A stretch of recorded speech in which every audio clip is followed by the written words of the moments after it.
Bom dia, pessoal, espero que vocês estejam bem. Então, na aula de hoje, a gente vai falar sobre um dos 5 reinos de seres vivos existentes, tá? Que vai ser o reino plant, ou como a gente costuma falar, o reino das plantas, tá? No nosso tema de hoje, a gente vai falar também sobre a classificação das plantas, tá? E a gente precisa compreender a história evolutiva das plantas e as principais características morfológicas associadas a esse processo, e também reconhecer as características dos 4 grandes grupos de plantas, que são as briófitas, as pteridófitas, as gimnospermas e as angiospermas, tá? Então, vamos começar aqui com briófita. Vocês conhecem briófita? Então, as briófitas são aquelas plantas avasculares que a gente tem. Vocês lembram o que é uma planta vascular?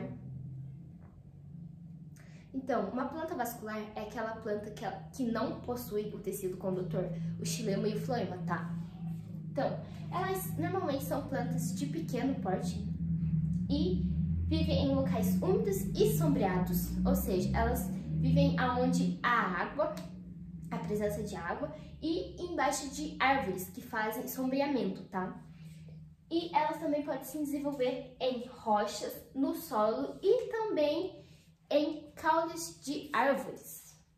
E a gente tem como representante das briófitas as hepáticas, os musgos e os antóceros, tá? Como eu falei aqui, no grupo das briófitas, a gente tem 3 filos, que são as marcanciófitas, as hepáticas, né, como a gente costuma falar, porque elas se assimilam a fígados, por isso que a gente deu o nome de hepática. As briófitas mesmos, que são os musgos, e o filo antocerotófita, que são os antóceros, tá? Então, eu não vou entrar muito em detalhes sobre o ciclo de vida de briófitas, de plantas, né, no caso, porque a gente vai ter uma aula só sobre isso, tá? Então, mas só para adiantar, as briófitas, elas podem reproduzir tanto sexuadamente como assexuadamente. E elas são plantas haplodiplobiontes. Vocês lembram o que é isso? Vocês sabem o que é isso? Não? Então, uma planta haplodiplobionte é aquela planta que ela tem 2 fases no ciclo de vida, tá? A fase gametofítica e a fase esporofítica.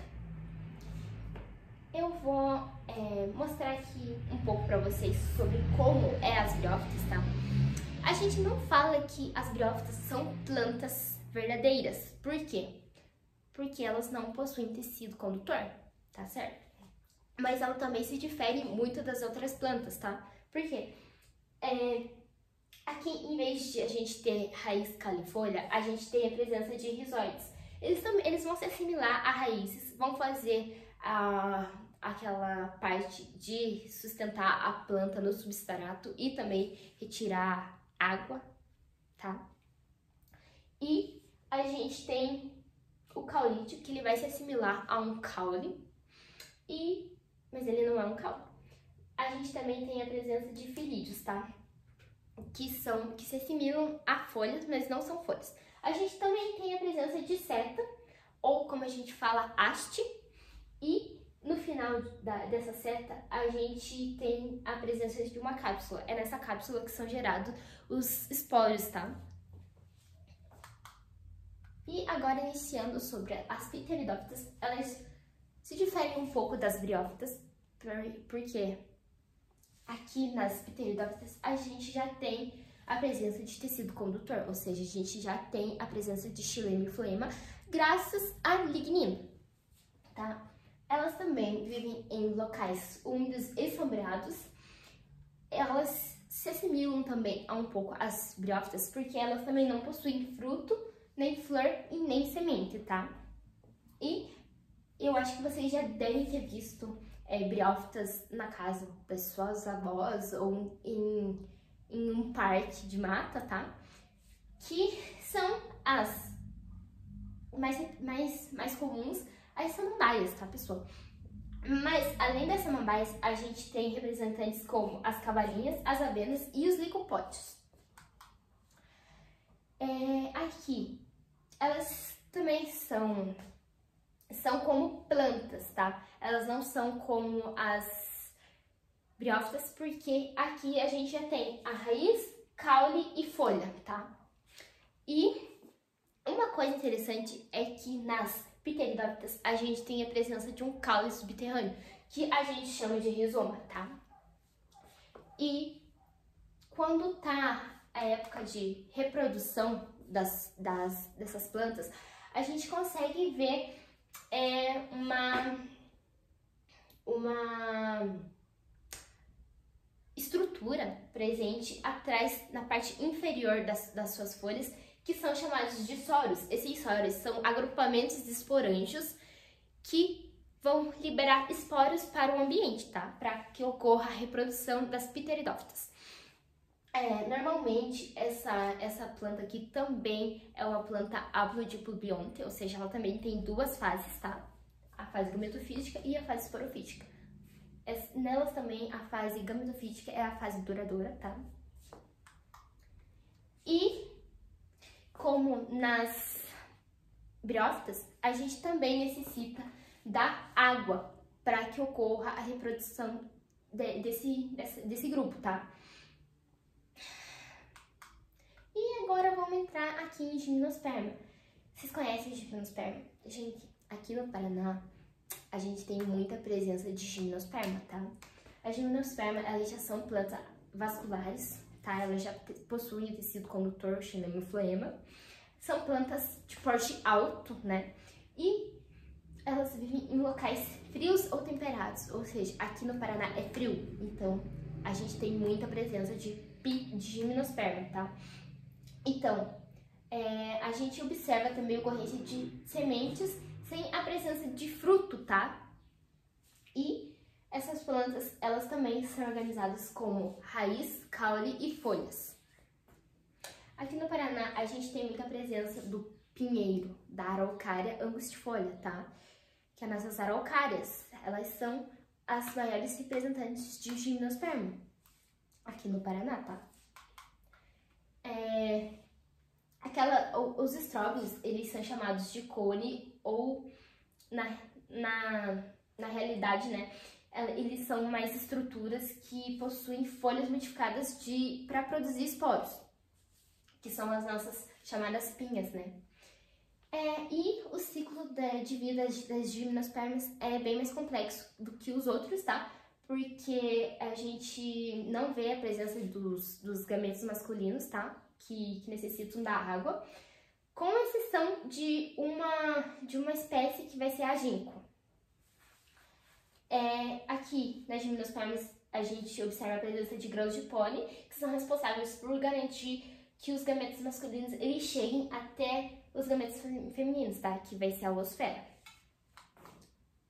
Existem 4 filos nas gimnospermas, tá? Que são as coníferas, as cicadófitas e ginkófita e gnetófita, tá? Eu não vou entrar muito em detalhe porque são muito complexos ainda. E agora, para terminar a parte de angiosperma, eu acho que todo mundo conhece uma angiosperma e tem uma angiosperma no seu quintal. A angiosperma, elas são a maior parte de plantas existentes, tá? Aqui na nossa terra. Então, elas vivem em diversos habitats, ou seja, elas podem viver em lugares frios, lugares quentes, em qualquer, tá? E aqui nas angiospermas a gente já tem a presença de flores e frutos, tá? Que, diferente das outras, a gente não tem flores e frutos. Já na angiosperma, a gente já consegue ver a presença de flores e frutos. Vamos citar aqui, vocês podem citar alguma angiosperma pra mim? Tá, o maracujá, aqui como tá na flor, na foto, né? Maracujá, as orquídeas, os coqueiros. Tem mais? Pessegueiro também Tá, continuando. Como eu já disse, aqui elas também são plantas vasculares, ou seja, elas possuem xilema e floema. Aqui elas são plantas mais complexas que a gente tem, porque a gente já tem raiz, folha, caule, fruto e semente, tá? A gente pode dizer que existem diversos tipos de raízes, como raízes pivotantes, fissuradas, tuberosas, tubulares, pneumotoforos e sugadoras. Mas eu não vou entrar entrar muito em detalhe, porque a gente também vai ter uma aula só sobre tipos de raízes, tá? E aqui as folhas também, elas têm diversos tipos de folhas. E também o caule. O caule também pode ser diferenciado como caule lenhoso, como hastes, estipes, colmos e suculentos, tá? E nas angiospermas a gente divide ela em dois grandes grupos, que são as monocotiledôneas e as dicotiledôneas, tá? Que isso daí vai se basear no número de cotilédons. E agora eu vou passar para vocês uma atividadezinha, que eu espero que vocês respondam. Caso vocês não tenham entendido, me perguntem, tá? A primeira vai ser como ocorre o transporte de água e sais minerais nas plantas vasculares e nas plantas avasculares. E 2, explique como a formação de semente é uma das características de algumas plantas que contribuem para a vida em ambiente terrestre. Quais grupos apresentam essa estrutura? Tá? Respondam no caderno e me enviem. E a segunda atividade é um claudograma. Eu quero que vocês coloquem as características nesses risquinhos coloridos, tá? As características de cada grupo de plantas que eu acabei de falar. E é dever de casa, eu espero que vocês tragam semana que vem, tá? Na próxima aula, pra gente corrigir. E, então, eu acho que esse é o fim da nossa aula, espero que vocês tenham entendido e obrigada pela atenção de vocês, tá? Tchau, tchau!